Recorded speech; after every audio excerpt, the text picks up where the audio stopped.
वो सीएम ममता रही हो, दोनों ही लगातार चुनाव आयोग पर और बीजेपी पर हमलावर हैं और इस तरह की कई खबरें जो है लगातार सामने आ रही हैं, उस पर भी हम चर्चा करेंगे। लेकिन सबसे पहले हम ये जान लेते हैं कि आखिर अविमुक्तेश्वरानंद का जो मुद्दा है वो मुद्दा क्या है, कैसे इसकी शुरुआत हुई। और कल रात कहा यह जा रहा है कि कल रात कुछ जो गुंडे हैं वो हथियार के साथ शंकराचार्य के यहाँ शिविर पर पहुंच गए थे, जिसके बाद काफी धक्का मुक्की हुई और भी कई खबरें सामने आ रही हैं, उस पर भी हम चर्चा करेंगे। लेकिन एक वो वीडियो देख लेते हैं कि आखिर कल रात क्या हुआ।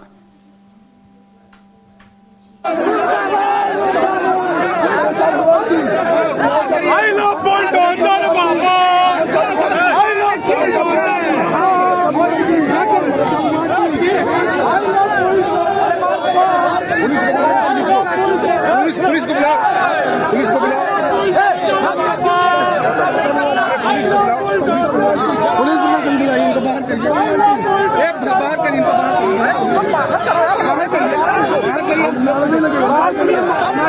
मारिए इनको, मारिए, मारिए,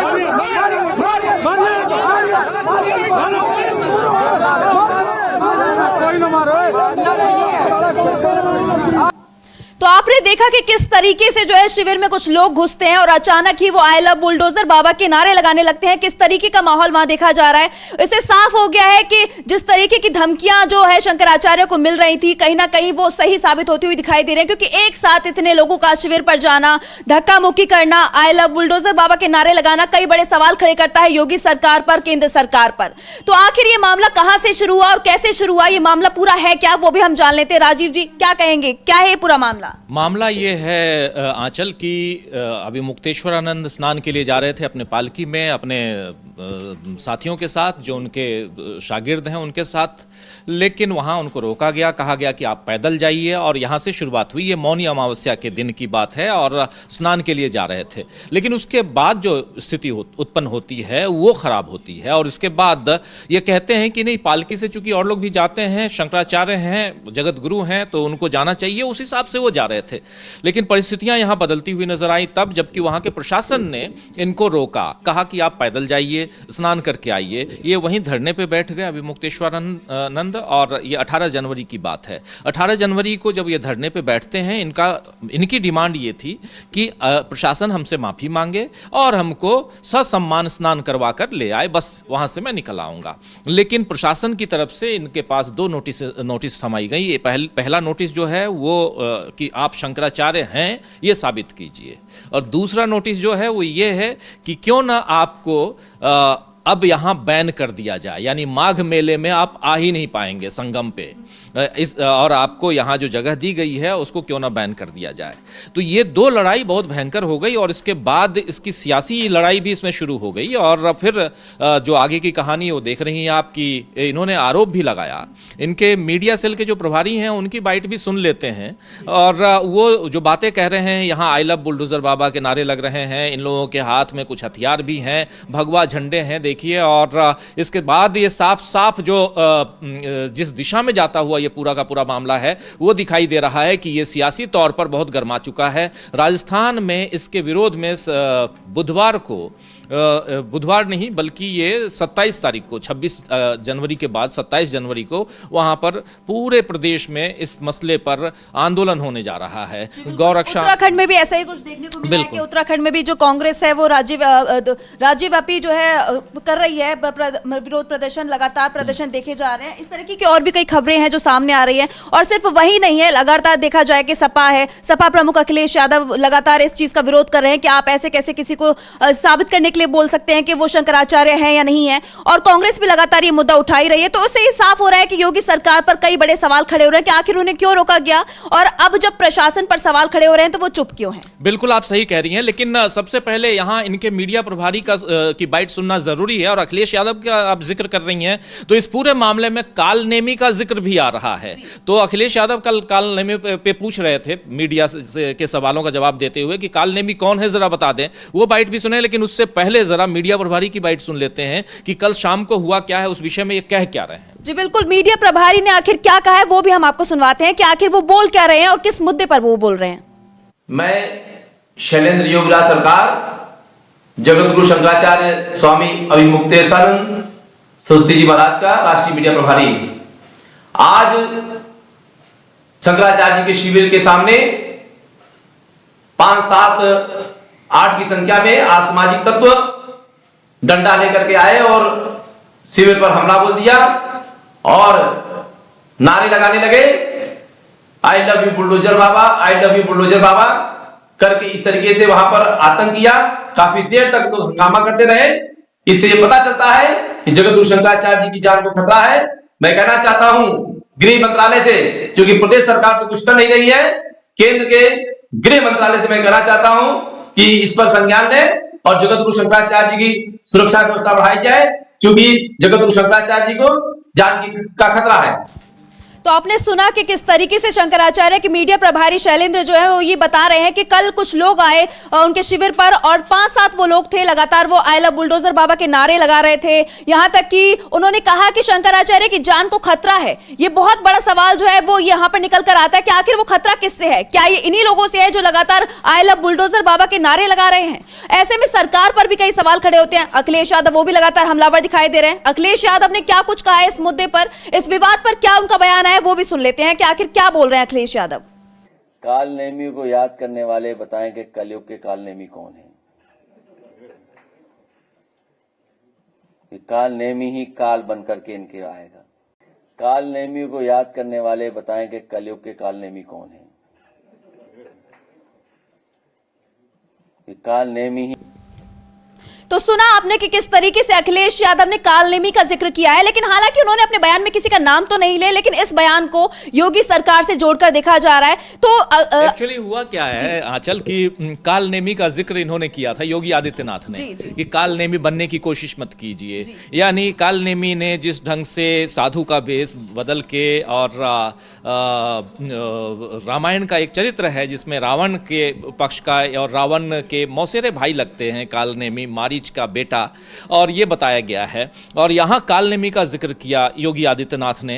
यानी संत समाज के लिए अगर आप राक्षस की तरह बिहेव करने वाला कोई चरित्र लेके आते हैं या राक्षस का चरित्र लेके आते हैं तो कहीं ना कहीं यहाँ संत समाज नाराज होगा ही, और सियासी तौर पे जो लोग हैं जो सियासत कर रहे हैं वो उसको लपकने की कोशिश करेंगे। अखिलेश यादव ने उसको लपका है इस मसले को पूरा का पूरा। आप देखिए कि अगले साल उत्तर प्रदेश में चुनाव होना है और उससे पहले अगर इस ढंग से, और वो भी भारतीय जनता पार्टी, योगी आदित्यनाथ, इन सब की अगर बात कही जाए तो ये लोग एक बात बार बार कहते हैं कि हम हिंदू धर्म के ध्वजवाहक हैं और हमारी पार्टी जो है वो हिंदुओं की पार्टी है, ये कहते हैं। भारतीय जनता पार्टी खुल के कहती है, जबकि हालांकि सियासत और भारत का संविधान जो है वो सर्वधर्म समभाव की बात करता है, यानी यहाँ सारे धर्मों को एक साथ रखा गया है।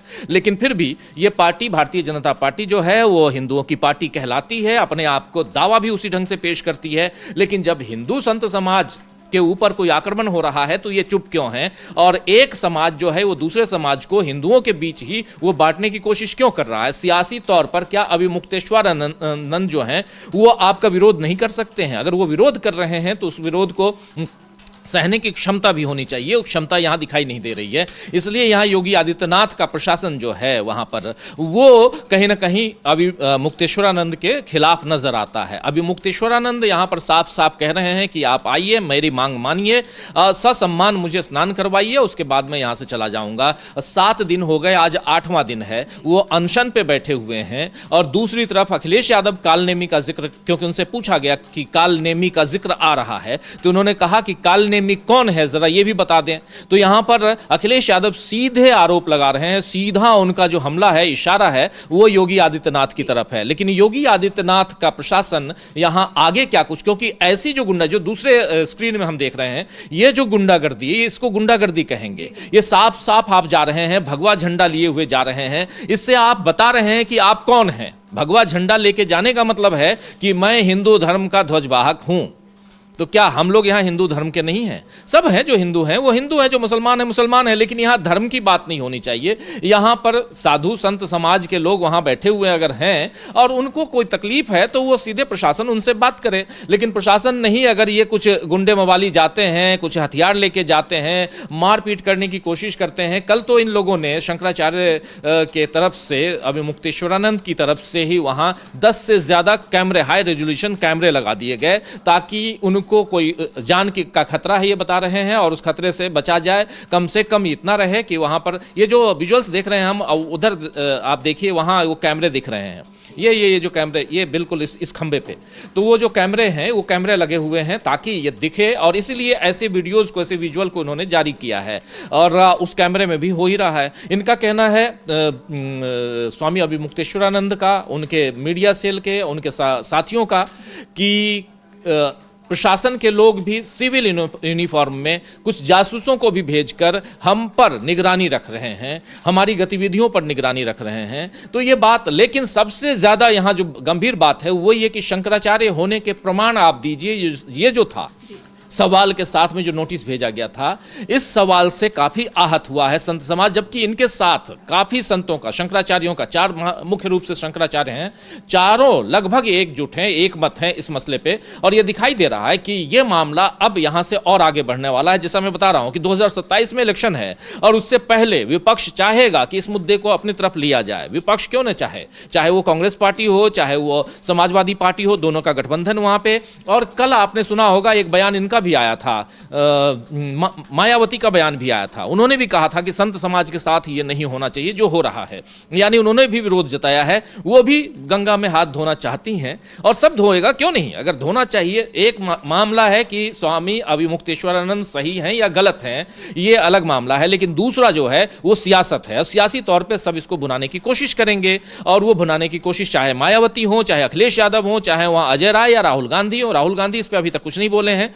लेकिन अजय राय बोल रहे हैं। आम आदमी पार्टी के नेता संजय सिंह भी गए वहां, उन्होंने, वो तो साफ वहां मुलाकात उनकी हुई स्वामी अभिमुक्तेश्वरानंद से, और उनकी बाइट सुना देते हैं।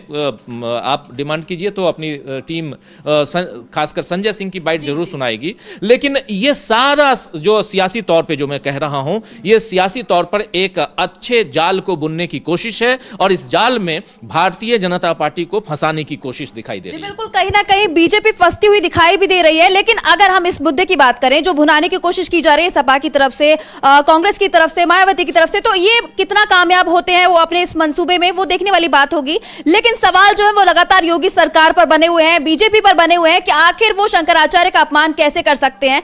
कई सवाल जो है वो लगातार खड़े हो रहे हैं, और ये विवाद बढ़ता ही जा रहा है, थमने का नाम नहीं ले रहा है। और इस बीच हम वो बाइट भी सुनेंगे संजय सिंह ने कि आखिर वो वहां पहुंचे और उनके बीच बातचीत क्या हुई, इस मुद्दे के बाद उन्होंने क्या कुछ कहा है संजय सिंह ने, वो भी हम सुनाएंगे आपको थोड़ी देर में। लेकिन ये जो मुद्दा है, आखिर देखना होगा कि प्रशासन इस पर कब अपने घुटने टेकता है, क्योंकि लगातार जो है शंकराचार्य वो यही मांग कर रहे हैं कि मुझे सह सम्मान ले जाइए और स्नान करवाइए, उसके बाद मैं अपनी जो है जिद छोड़ दूंगा, अनशन से हट जाऊंगा। वो लगातार जो विरोध कर रहे हैं प्रशासन का, सरकार का, वो छोड़ देंगे, वो लगातार यही कह रहे हैं।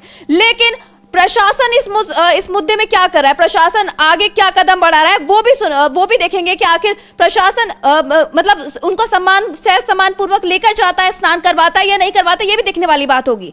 लेकिन अभी पहले सुन लेते हैं कि संजय सिंह आखिर उन्होंने मुलाकात के बाद क्या कुछ कहा है। शंकराचार्य जी को स्नान से वंचित करना, मैं समझता हूं ये घोर अपराध और पाप उत्तर प्रदेश की सरकार ने किया है। और उससे भी ज्यादा अपमानजनक बात यह है कि शंकराचार्य जी से शंकराचार्य होने का प्रमाण मांगा जाता। जो लोग आज तक अपनी डिग्री नहीं दिखा पाए, वो शंकराचार्य जी से शंकराचार्य होने का। तो सुना आपने कि संजय सिंह ने किस तरीके से सरकार पर सवाल खड़े कर दिए हैं कि आखिर वो जी बिल्कुल संजय सिंह ने माफी चाहूंगी। सुनिए एक मिनट, संजय सिंह यहाँ पे पूछ रहे हैं कि जो अपना अपनी डिग्री, अपना प्रमाण पत्र वो नहीं दे पा रहे हैं, वो इनसे मांग रहे हैं शंकराचार्य होने का प्रमाण पत्र। ये देखिए, यहाँ साफ साफ, भले ही यहाँ पर ये दिखाई दे रहा है कि संजय सिंह कटाक्ष कर रहे हैं, लेकिन एक बहुत गंभीर मामला है। ये गंभीर इसलिए हो जाता है क्योंकि यहाँ से इसकी गंभीरता इस ढंग से समझिए आप कि नरेंद्र मोदी के ऊपर सवाल उठेगा। जब भी आप किसी और के ऊपर सवाल करेंगे, किसी और से प्रमाण पत्र मांगेंगे, तो ये प्रमाण पत्र आपसे भी मांगा जाएगा। इसलिए कहते हैं ना कि जिसका घर शीशे का हो दूसरों के घर पे पत्थर नहीं मारते, क्योंकि आपके घर पे पत्थर मारा जाएगा अगर, तो फिर आपकी दीवार जो है वो हिल जाएगी, टूट जाएगी, क्योंकि शीशे से। तो इसलिए यहाँ पर संजय सिंह ये सवाल, और जिस पे हंस दिए अभी मुक्तेश्वर आनंद को आपने देखा होगा, वो हंस दिए।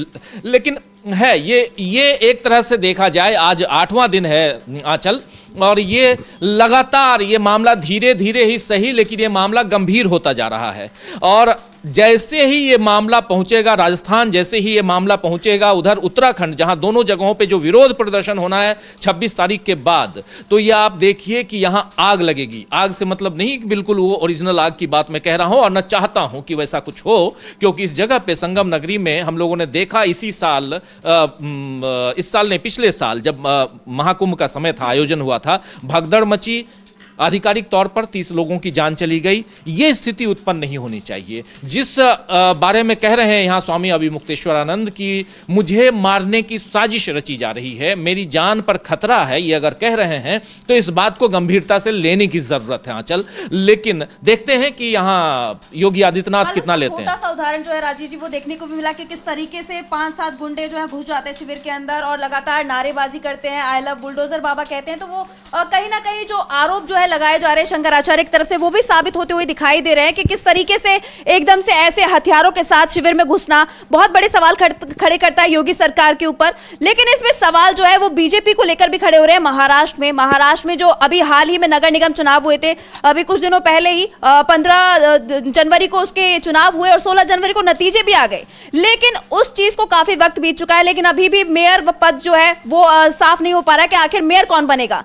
मेयर ये तो तय हो गया कि महिला बनेगी, लेकिन किस पार्टी से होगी, शिवसेना शिंदे गुट से होगी या फिर बीजेपी से होगी, इसको लेकर लगातार पेच फंसा हुआ है, क्योंकि दोनों ही पार्टियों के बीच में तनातनी देखी जा रही है। दोनों ही लगातार ये दावे कर रहे हैं कि मेयर हमारा होना चाहिए, क्योंकि शिंदे चाहते हैं कि हमेशा से मेयर पद पर, बीएमसी के मेयर पद पर शिवसैनिक का कब्जा रहा है, तो इस बार भी जो मेयर पद है वो शिंदे के गुट में ही जाना चाहिए। लेकिन बीजेपी बैठ गई कि पहली बार हमें मेयर पद चाहिए, क्योंकि पहली बार बीजेपी बहुमत में आई है।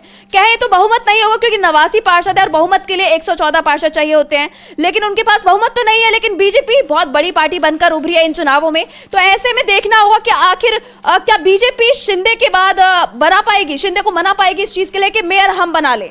एक्चुअली वहां के गणित को समझना बहुत जरूरी है। महाराष्ट्र का जो गणित है बहुत उलझा हुआ है, उसको जितनी बार आप सॉल्व करेंगी हर बार लगता है कि कुछ नया फॉर्मूला लाया जाए, क्योंकि एक फॉर्मूले से आप 2+2 कर रही हैं तो दूसरे फॉर्मूले से 2 × 2 करना पड़ता है, यानी दोनों का आंसर 4 ही है।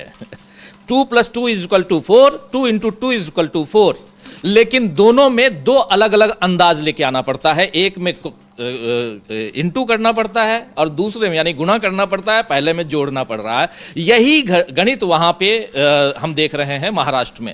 महाराष्ट्र के गणित में आंचल है ऐसा कि शिंदे और अजित पवार दोनों तोड़ के आए, दोनों को तोड़ा गया। बीजेपी ने तोड़कर अपनी सरकार तो बना ली, लेकिन आपने गलत किया और उसको आप अभी तक भुगत रहे हैं। हो ये रहा है कि जब पर्ची निकाली गई, याद कीजिए जब पर्ची नहीं, महाराष्ट्र का जो गणित है यहाँ देख लीजिए, भारतीय जनता पार्टी को 89 सीट्स हैं, शिवसेना यूबीटी को 65 है, सेकेंड लार्जेस्ट पार्टी एमएनसी या बीएमसी में जो बृहन मुंबई म्युनिसिपल कॉर्पोरेशन है उसमें सेकंड लार्जेस्ट पार्टी यहाँ पर यूबीटी, 3rd नंबर पर शिवसेना शिंदे गुट है और 4th नंबर पे कांग्रेस पार्टी है, 5th पे AIMIM है, असदुद्दीन ओवैसी की पार्टी, MNS जो मन से जिसको कहते हैं जो राज ठाकरे की पार्टी है, वो महाराष्ट्र नव निर्माण सेना जो है वो 6 सीटें हैं। एनसीपी, ये एनसीपी अजीत पवार की है और उसके बाद समाजवादी पार्टी है अखिलेश यादव की पार्टी और एनसीपी शरद पवार की पार्टी। ये तो यहाँ पर पूरा का पूरा जो 227 सीटें हैं उसका गणित है, लेकिन बीएमसी में, लेकिन इस गणित में कोई भी पास नहीं है अपने दम पे। या देखिए अपने दम पर जो अभी आप बता रही थी 114 सीटें चाहिए सरकार बनाने के लिए, बीजेपी पूरा दमखम लगा के भी 89 सीट ही ला पाई, यानी यहां भी बीजेपी फेल हो गई, पास नहीं हो पाई। अब बीजेपी को पास का आंकड़ा पाने के लिए शिवसेना शिंदे जो इनके साथ में ये जो गुट है वो उनका सहारा चाहिए, यानी 118 सीटें उसके साथ बनती बनती हैं, 29 + 89 बनाकर 118 सीटें बनती हैं, और इनके साथ एनसीपी अजीत पवार आ जाएं तो 3 सीटें और बढ़ जाती हैं, तो 121 सीट हो जाती है। लेकिन ये जो 118 सीट है, इसी में गणित है। अब इस 118 को पूरा करने के लिए शिंदे यहां पर अलग अलग समझौते करना चाहते हैं। शिंदे चाहते हैं 2.5 साल का फॉर्मूला, कि 2.5 साल हमारा बनाओ, 2.5 साल हमारे दम पर तुम यहां राज करोगे, लेकिन हमको कुछ नहीं मिलेगा। तो यहां वो चाहिए। वहां जो अलग अलग समितियां बनेंगी, उन समितियों में भी हमारे अध्यक्ष का पद चाहिए, कुछ एक समितियों में वो भी चाहिए इनको। और उसके अलावा जब वो 3 सीटों के साथ आएंगे, एनसीपी अजीत पवार, वो बोलते हैं कि नहीं हमको भी चाहिए, अजीत पवार को भी चाहिए, शिवसेना शिंदे को भी चाहिए। और क्यों नहीं चाहिए भाई, इन्होंने अपने घर द्वार छोड़कर अपने घर में विद्रोह करके, शिंदे ने अपने घर में यानी उद्धव ठाकरे से विद्रोह किया, अजीत पवार ने अपने चाचा से विद्रोह किया, और उसके बाद आपके साथ आए, तो इनको कुछ ना कुछ तो मिलना चाहिए ना।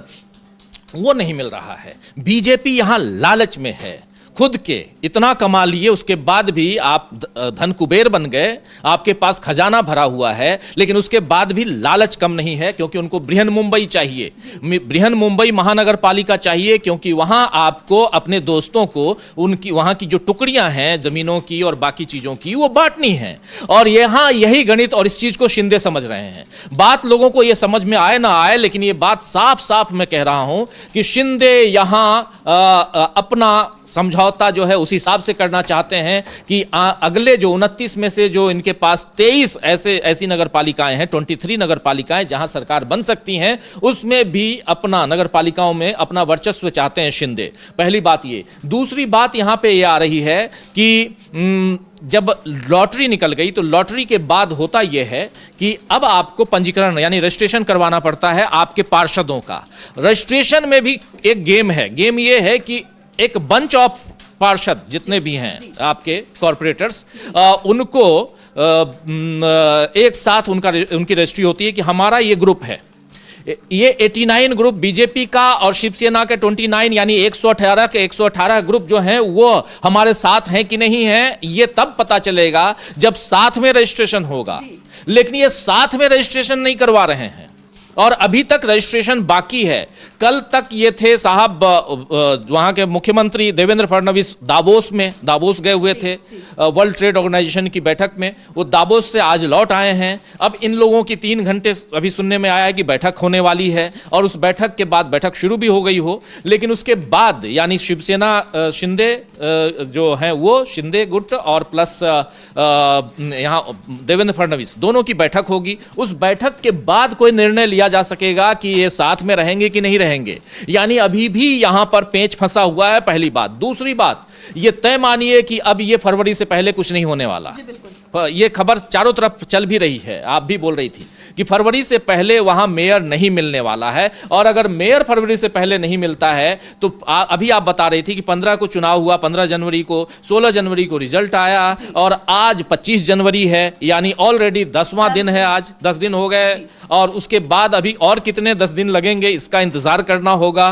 प्रशासन ठप है, काम ठप है। एक तो आप 8 साल बाद 9वें साल में आप, वो भी सुप्रीम कोर्ट के आदेश के बाद कि 31 जनवरी तक आपको एनी हाउ इलेक्शन करवाना है, तब आपने इलेक्शन करवाया वहां के नगर पालिकाओं का, और इलेक्शन के बाद अभी आपने 10 दिन लगा दिया। ये एक परंपरा रही है इनकी। बीजेपी के कार्यशैली जो इनकी है वो यही है कि ये बहुत खींचते हैं। अभी आप देखिए, चाहे उत्तर प्रदेश में मुख्यमंत्री का चुनाव करना हो, पहले महाराष्ट्र में जब विधानसभा चुनाव हुए थे तब सीएम के वक्त भी ऐसा ही हुआ था कि सीएम घोषित करने में काफी वक्त लगा था। तो तब भी यही सवाल उठे थे कि आखिर जब सरकार बनी चुकी है, लेकिन वो ये था कि शिंदे और अजीत पवार के समर्थन से वो सरकार बनी थी। और यही हाल अब यहाँ बीएमसी में भी देखने को मिल रहा है कि अजीत पवार को अगर साइड कर दे तो शिंदे बहुत जरूरी है बीजेपी के लिए इस वक्त बीएमसी में, क्योंकि शिंदे के बिना बीजेपी भी जानते हैं कि उसका बीएमसी पर कब्जा नहीं हो सकता। और बीएमसी बहुत जरूरी है बीजेपी के लिए, क्योंकि बीएमसी का जो बजट है कई राज्यों से ज्यादा बताया जाता है। तो ऐसे में बीजेपी चाहती है कि उसका कब्जा होना चाहिए, लेकिन वही है कि वो तय नहीं कर पा रही है कि आखिर मेयर किसको बनाया जाए, शिंदे को कैसे बनाया जाए कि वो मान जाए और बीजेपी का मेयर बन जाए। इसको लेकर लगातार पेच फंसा हुआ, और आप लगातार ये बता ही रहे हैं कि अभी देखा भी गया था कि रजिस्ट्रेशन जो करवाना था पार्षदों को, वो रजिस्ट्रेशन भी नहीं हो पाया है।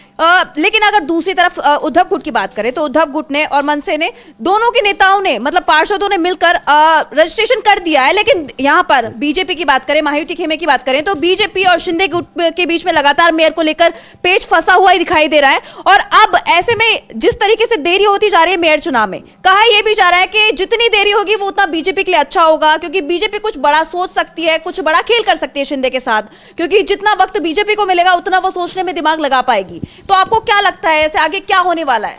देखिए, सिंपल सी बात है, शिंदे यहां सीधे सीधे अब शिंदे जो हैं वो अब समझदार हो गए। समझदार पहले से थे, वो पार्टी तोड़ी अपनी तो समझदारी तो थी। वहां से सूरत गए, सूरत से वो गुवाहाटी गए, गुवाहाटी से गोवा आए, गोवा से मुंबई आए, इस ढंग से तोड़ा था, याद है ना।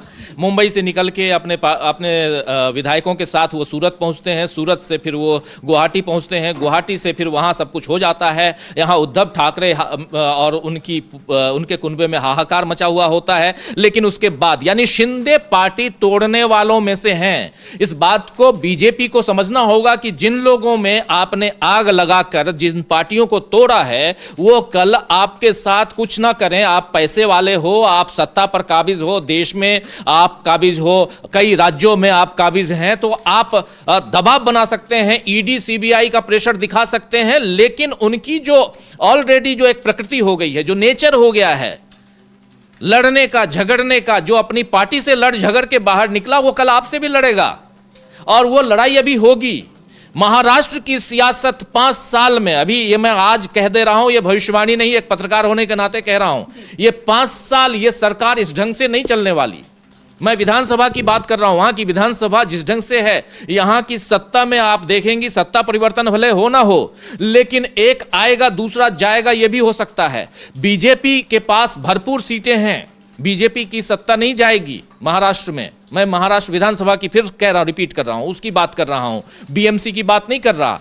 लेकिन चाहे वो बीएमसी हो, चाहे महाराष्ट्र की विधानसभा हो, इन दोनों जगहों पे बीजेपी के लिए मुश्किलें और बढ़ेंगी, ये तय मानिए। और उसी में जैसे अभी इसने किया, क्या हुआ कि लॉटरी आप ड्रॉ निकाल रहे हैं, ड्रॉ में आपके पास पर्चियों में 4 ऑप्शन थे। पहला ऑप्शन था ओबीसी, दूसरा ऑप्शन सामान्य श्रेणी नहीं थी, लेकिन ओबीसी, एससी, एसटी और महिला, 4 वर्ग। आपने एसटी को निकाल दिया, आपने एसटी यानी शेड्यूल्ड ट्राइब को नहीं लिया, आदिवासी वर्ग के किसी को रखा ही नहीं, उस पर्ची ही नहीं रखी। अचानक नियम बदल गए, अचानक नियम बदल गए। वो क्यों बदल गए, कब बदले?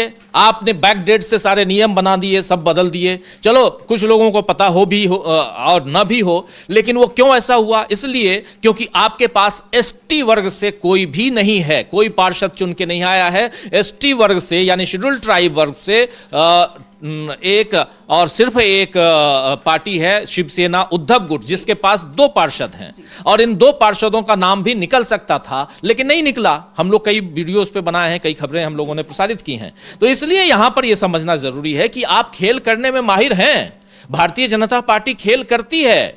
चुनाव आयोग की आप बात करेंगे, उसमें भी हम देख रहे हैं एसआईआर में क्या चल रहा है। जी, लगातार बंगाल से खबरें आई रही हैं एसआईआर को लेकर। ये मामला जो है सुप्रीम कोर्ट भी पहुंचा और कोर्ट ने भी जो आदेश दिया चुनाव आयोग को कि आपको जो नाम है जो काटे गए हैं उनको सार्वजनिक करना पड़ेगा, लेकिन कोर्ट के इस आदेश की भी चुनाव आयोग ने अवहेलना कर दी। लगातार आप देख ही रहे हैं, उस पर अभिषेक बनर्जी का बयान भी आया, वो भी हम देखेंगे कि क्या ट्वीट किया है। उस पर आए, हम एसआईआर पे आएंगे, लेकिन उससे पहले जरा थोड़ी सी और चर्चा करनी चाहिए अपने को। महाराष्ट्र की चर्चा करनी चाहिए। महाराष्ट्र का गेम बहुत अलग है और उस गेम को समझना, 2 + 2 = 4 एंड 2 × 2 = 4। दोनों में 4 है। सरकार तो आप बना लोगे, लेकिन आपको कहीं जोड़ना पड़ेगा, कहीं गुणा करना पड़ेगा। ये दिखाई दे रहा है और भारतीय जनता पार्टी के लिए आने वाला समय ठीक महाराष्ट्र में नजर नहीं आता है। ये कोई भविष्यवक्ता की भविष्यवाणी नहीं है। एक पत्रकार होने के नाते मैं पहले भी बोल रहा था, एक विश्लेषक होने के नाते ये बात कह रहा हूं कि ये ठीक नजर नहीं आ रहा है, क्योंकि शिंदे और अजीत पवार के पास मात्र 3 सीटें हैं। कुछ नहीं कर सकते, कुछ बिगाड़ नहीं सकते, कुछ नहीं कर सकते। लेकिन ये 3 सीटें यहां है ना, ये 3 सीटें और अभी जो गणित चल रहा है, जिसमें अजित पवार पूरा का पूरा पवार कुनबा इसमें सिमट गया है। वहां अगर देखा जाए तो इस म्युनिसिपल कॉर्पोरेशन के इलेक्शन में पवार कुनबे का सफाया हो गया है। चाहे वो अजित पवार हो चाहे वो शरद पवार हो, दोनों का सफाया हो गया। तो क्या शरद पवार, जिनके बारे में कहा जाता है कि इधर से एक सामान्य कील डालिए तो इधर से स्क्रू बन के निकालते हैं, यानी उनका दिमाग इतना घुमा घुमा के निकालते हैं। सियासत इसी को कहते हैं जो पेचदार हो, सियासत इसी को कहते हैं जिसमें आप अगर चीजों को ना घुमाएं तो आप सियासत नहीं कर पाएंगे। वो सियासत करते हैं अजित पवार। क्या वो ऐसे चुप बैठेंगे? कतई नहीं बैठेंगे। राहुल गांधी हो सकता है, राहुल गांधी की सियासत सिंपल और सीधी लकीर वो खींचते हैं। शरद पवार जैसे नेता सीधी लकीर खींच ही नहीं सकते। और क्या वो शांत बैठे रहेंगे महाराष्ट्र की सियासत में? नहीं, वो बिल्कुल नहीं। हो सकता है कि कुछ और गणित चले वहां पे, लेकिन शिंदे क्या जो तोड़ के आए, जो मैं फिर रिपीट कर रहा हूं, अपनी पार्टी को तोड़ के आए, लेकिन क्या शिंदे वहां पे शांत बैठेंगे? शिंदे यहां पर बिजनेस कर रहे हैं। ये उनके अस्तित्व का सवाल है। अस्तित्व का सवाल है, बिल्कुल। शिंदे को यहां समझौता नहीं चाहिए, शिंदे को वहां अपनी सत्ता चाहिए। शिंदे इस बात को क्या भूल गए कि जिस मुख्यमंत्री की कुर्सी पे वो बैठे थे उससे उनको उतार दिया गया, जबकि उनके दम पे मुख्यमंत्री रहते हुए वहां सत्ता पर काबिज हुई भारतीय जनता पार्टी और वहां का महायुति जो है वो काबिज हुआ।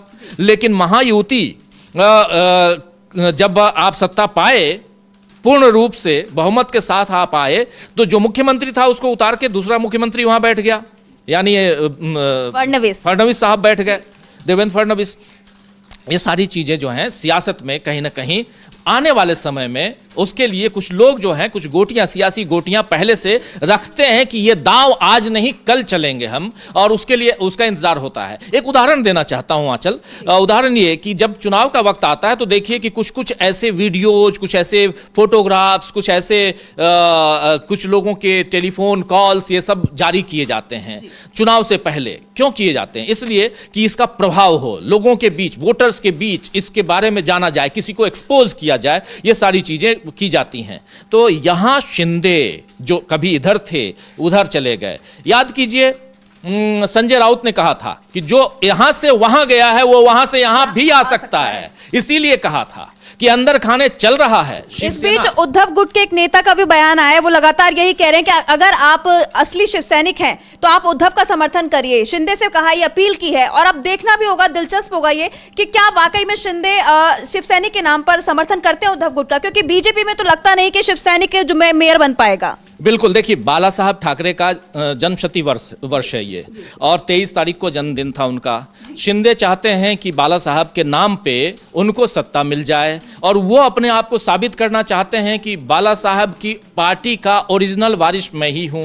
और इसलिए वो जो ओरिजिनल वारिस की बात हो रही है, तो यहाँ पर कहीं ना कहीं बाला साहब के नाम को ये आगे बढ़ाना चाहते हैं, क्योंकि ओरिजिनल अभी लड़ाई चल रही है सुप्रीम कोर्ट में, इस पर सुनवाई होनी है कि ये शिवसेना और एनसीपी ओरिजिनल किसकी पार्टी है, इस पर अभी सुनवाई होनी है। लेकिन उससे पहले साबित करने में शिंदे पिछड़ गए। इसलिए पिछड़ गए क्योंकि शिंदे को यहाँ मात्र जो अभी हम दिखा रहे थे 29 सीटें मिली हैं, जबकि उद्धव गुट को मिला है 65 सीटें मिली हैं उद्धव गुट को। तो महाराष्ट्र में, वो भी मुंबई ने नकार दिया, एक तरह से देखा जाए तो शिंदे को नकार दिया है। उन लोगों ने 29 पार्षद चुन के आना, ये क्या होता है? ये कुछ नहीं है। ये 29 पार्षद वो चुन के आए होंगे जिन पर अपना जिनका प्रभाव रहा होगा, या जिन पर बाला साहब का प्रभाव पड़ा होगा, जिन पर उद्धव परिवार, बाला साहब परिवार का प्रभाव रहा होगा, वो जीत के आए। इसीलिए शिंदे यहां पर अंदर खाने, आप मीडिया के सामने पब्लिकली आके कुछ भी बोलिए, लेकिन अंदर खाने आप सचेत होते हैं। शिंदे यहां सचेत हो रहे होंगे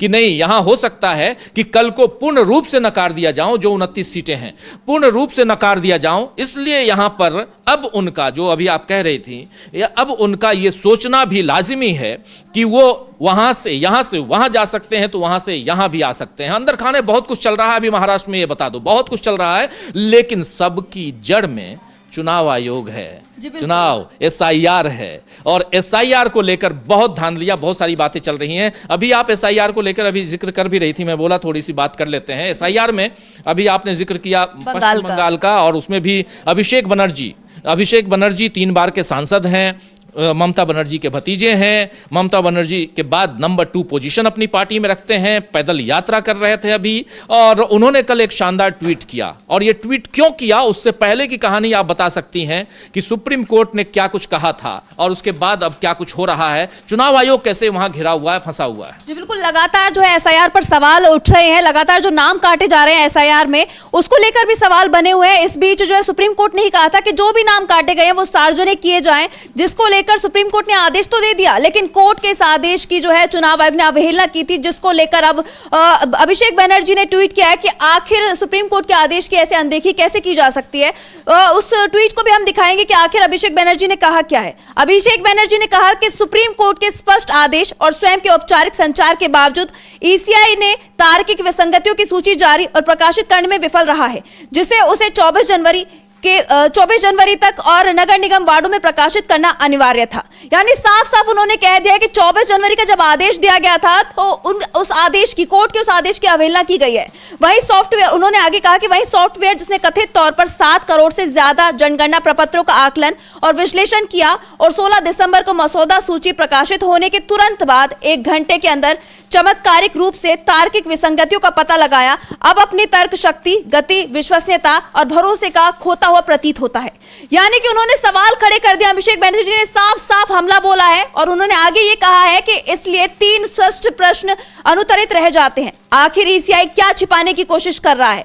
यदि विसंगतियों की पहचान 1 घंटे में की जा सकती थी तो उन्हें सार्वजनिक करने में कई दिन क्यों लग रही हैं? क्या ईसीआई की तर्क की तलाश कर रहा है या विसंगतियों को छिपा रहा है? मतलब उन्होंने सवाल पूछा है कि आखिर ईसीआई क्या छुपाने की कोशिश कर रहा है, ऐसा क्या है जब उन गलतियों की जो है पहचान 1 घंटे में हो सकती थी तो इतना समय क्यों लिया जा रहा है? और जबकि साफ साफ कोर्ट की तरफ से कहा गया था, कोर्ट ने साफ कर दिया था कि 24 तारीख की रात तक आपको ये जो है नाम सार्वजनिक करने होंगे, लेकिन कोर्ट का यह आदेश चुनाव आयोग ने नहीं माना, जिसके बाद चुनाव आयोग फंसता दिखाई दे रहा है, लगातार एक्सपोज हो रहा है। और सिर्फ बंगाल की ही बात नहीं, यूपी में भी कई बार ऐसे सवाल खड़े हुए हैं। लगातार जो नागरिकता साबित करने के लिए कहा जा रहा है चुनाव आयोग की तरफ से लोगों को, अभी हाल ही में कई ऐसे मामले भी सामने आए, राजीव जी आपने सुना होगा, उसकी भी बात करते हैं। बिल्कुल बिल्कुल, अभिषेक बनर्जी का जो ये ट्वीट है, इस ट्वीट के बाद देखिए ये ट्वीट कब आया, ये ट्वीट कल शाम को 6 बजे के बाद, जब डेडलाइन खत्म हो गई तब। और अभिषेक बनर्जी ने यहां साफ साफ कहा कि जब डेडलाइन ये दिया गया था कि 1.25 करोड़ जो मतदाताओं को आपने नोटिस भेजा है, और आप देखिए इन 1.25 करोड़ में कौन है? भारत रत्न अमर्त्य सेन भी हैं। इस 1.25 करोड़ में सुभाष चंद्र बोस के परपोते भी हैं। तो ये आप उन लोगों को भी नोटिस भेज रहे हैं जिन लोगों के घर पर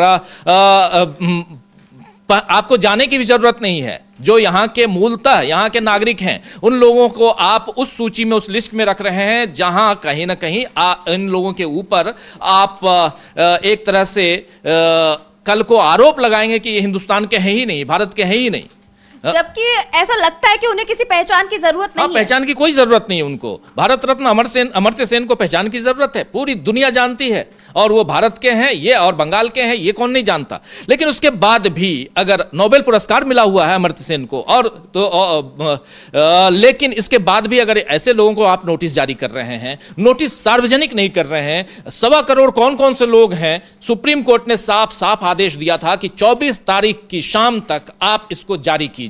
शाम बीतने के बाद देखिए कितना ज्यादा यहां जिद है, कितना जिद्दीपन है यहां चुनाव आयोग का, वो यहां दिखाई देता है, झलकता है कि हम सुप्रीम कोर्ट की बात नहीं मानेंगे, यानी सुप्रीम कोर्ट के आदेश की अवहेलना करेंगे आप, लेकिन आप बात नहीं मानेंगे। और रात को 1:01 पर, रात तारीख कौन सी? तो 25, आज 25 तारीख हम लोग ये चर्चा कर रहे हैं ना, 25 तारीख, और अभी समय 12:40 लेकिन आज इसी तारीख में बीता हुआ जो 1:01 पर चुनाव आयोग नोटिस जारी करता है। ये जो सूची है जिसको सुप्रीम कोर्ट ने कहा था कि 24 तारीख की डेट में आप वो कर दीजिए, नहीं किया, उसको जारी करते हैं। तो इसका साफ है, अगर चाहे तो ये अवहेलना का मामला यहाँ पर कंटेम्प्ट ऑफ कोर्ट का मामला भी बन सकता है यहाँ चुनाव आयोग के खिलाफ। लेकिन चुनाव आयोग अपनी मनमर्जी कर रहा है। चुनाव आयोग की दलीलें आप सुन रही हैं, एसआईआर पर जितनी दलीलें पेश की गई हैं लगभग सब हमने एकदम बिल्कुल सरल प्रोग्राम में सरल हिंदी में हमने अपने दर्शकों तक पहुंचाया है। तो एसआईआर में चुनाव आयोग जिस ढंग से दलीलें दे रहा है, उनके वकील साहब राकेश द्विवेदी जी जिस ढंग से दलीलें पेश कर रहे हैं, उससे साफ समझ में आ रहा है कि एक अकड़ है चुनाव आयोग अपने आप को देश के कॉन्स्टिट्यूशन से यानी हमारे संविधान से अपने आप को ऊपर समझने लगा है। चुनाव आयोग इस देश के सर्वोच्च अदालत से यानी सुप्रीम कोर्ट से ऊपर समझने लगा है। चुनाव आयोग इस देश की सरकार से खुद को ऊपर समझने लगा है और वो साफ दिखाई दे रहा है, क्योंकि जिस वक्त एक नहीं बल्कि 3 बार मौखिक रूप से यह आदेश दिया गया सुप्रीम कोर्ट की तरफ से कि आप 11 सूचियों में 12वें नंबर पर, 11 नंबर तो आपके पास है, एसआईआर के लिए जो 11 डॉक्यूमेंट आप मांग रहे हैं उसमें 12वें नंबर पर आप आज से अभी से आधार कार्ड स्वीकार कीजिए, लेकिन आपने स्वीकार नहीं किया। फाइनली आपको आधार कार्ड के लिए सुप्रीम कोर्ट को आधार कार्ड उसमें जुड़वाने के लिए आदेश लिखवाना पड़ा। चौथे नंबर पे, मतलब चौथी बार में यह आदेश पारित होता है। उसके बाद भी आज की तारीख में चुनाव आयोग जो है वो कहता है कि 11 दस्तावेजों के साथ आप आधार कार्ड दीजिए, 11 में से किसी एक दस्तावेज के साथ आप आधार कार्ड दीजिए, सिर्फ और सिर्फ आधार कार्ड नहीं चलेगा। और इस कारण तमाम जगहों से हम देख रहे हैं कि नाम काटे जा रहे हैं। कई लोगों के करोड़ों नाम काट दिए गए, वो आखिर जाएंगे कहां जाएंगे। आप अभी कह रहे थे, चुनाव आयोग कह रहा था, उनके वकील साहब कह रहे थे कुछ दिन पहले कि हम नागरिकता संशोधन कानून जो है उसको लागू नहीं कर पाए, इसीलिए ये कर रहे हैं। इसका मतलब क्या है? आप नागरिकता जांच रहे हैं, जबकि इसी का काम नहीं है। ये नहीं है, इलेक्शन कमीशन ऑफ इंडिया का काम नहीं है, निर्वाचन आयोग का काम नहीं है, ये काम गृह मंत्रालय का है।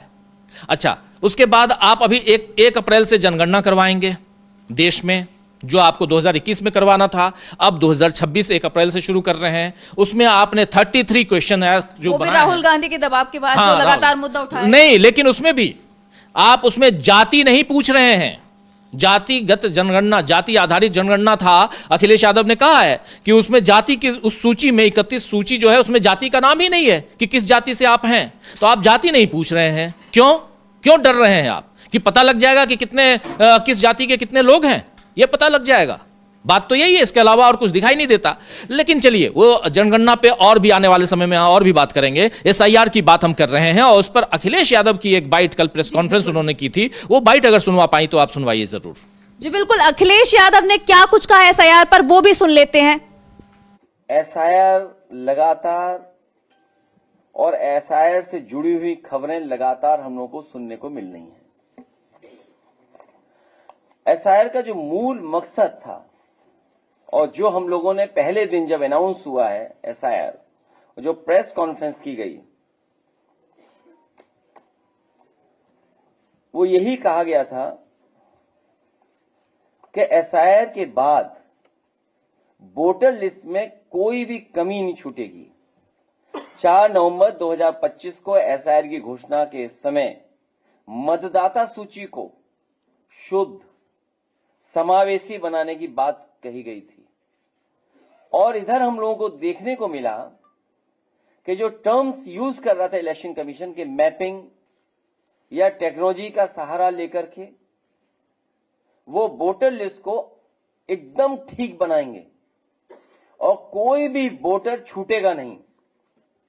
लेकिन देखने को मिल रहा है, मैं एक ओवरऑल केवल एक कॉन्स्टिट्यूंसी का बताना चाहता हूं, ओवरऑल एक कॉन्स्टिट्यूंसी का केवल। अभी अगर एक कॉन्स्टिट्यूंसी में ये चीजें देखने को मिल रही हैं तो सोचिए पूरे प्रदेश में, और जिस तरह की तैयारी है इनकी अधिकारियों के माध्यम से, क्योंकि सरकार अधिकारियों से मिलकर के, और क्योंकि इलेक्शन कमीशन भी निष्पक्ष नहीं है, जो कॉन्स्टिट्यूशनल बॉडी है उसकी जिम्मेदारी बनती है कि इस समय पर जहां भेदभाव हो रहा हो, जहां कई बार ऐसी घटनाएं मिल रही जहां पर सरकार अपनी मनमर्जी से काम करा लेती है। और फिर जब बाई इलेक्शन में हम लोगों ने देखा था कि पूरा का पूरा बाई इलेक्शन में वोट लूटा गया था।